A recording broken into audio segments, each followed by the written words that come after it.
नमस्कार दोस्तों, आज मैं आपको कार्तिक मास में नित्य नियम से सुनी जाने वाली पीपल सींचने की कहानी सुनाने जा रही हूँ। प्रेम से बोली पीपल देव की जय हो, कार्तिक मास की जय हो। एक गांव में एक ब्राह्मण और ब्राह्मणी रहते थे। ब्राह्मण नित्य नियम से कार्तिक मास में पीपल सींचते थे। वह रोज ब्रह्म मुहूर्त में स्नान करते और पीपल सींचते, उसके बाद ही कुछ ग्रहण करते थे।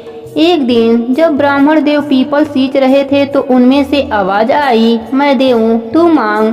ब्राह्मण देव आवाज सुनकर घबरा गए कि आवाज कहाँ से आ रही है। घर जाकर वह इसी सोच में खोए रहे। तब ब्राह्मणी ने ब्राह्मण से चिंता का कारण पूछा। तब ब्राह्मण ने बताया, आज मैं पीपल को सींच रहा था, तब उनमें से आवाज आ रही थी, मैं देऊं तू मांग। ब्राह्मणी ने कहा, पीपल के पेड़ पर ब्रह्मा, विष्णु और महेश तीनों देवों का वास होता है। शायद वह आवाज उन्हीं की हो। कल आप पूजा करने जाइएगा, तब आप अपनी मनोकामना उनसे कह दीजिएगा। जो चाहिए उनसे मांग लीजिएगा। ब्राह्मण ने कहा, क्या मांगूं? ब्राह्मणी ने कहा, आप उनसे कहना 16 साल की काया दो, 1000 साल की माया दो, पोते पोतियों का परिवार दो और सारा सुख दो। ब्राह्मण देव ने वही किया। जब अगले दिन पीपल देव की पूजा करने गए, तब पीपल से वही आवाज आई, मैं देऊं तू मांग।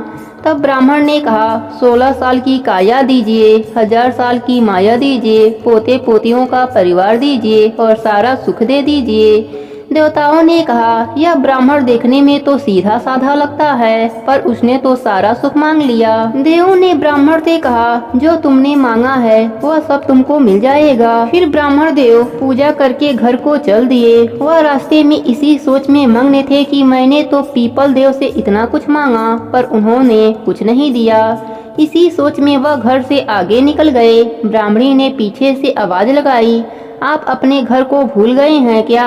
तब ब्राह्मण देव ने पीछे मुड़कर देखा और बोले, यहाँ तो हमारा झोपड़ा था, यह महल कहाँ से आ गया? ब्राह्मणी ने कहा, मैंने आपसे कहा था ना, पीपल पर सभी देवों का वास होता है। आपने मांगा और उन्होंने सब कुछ दे दिया।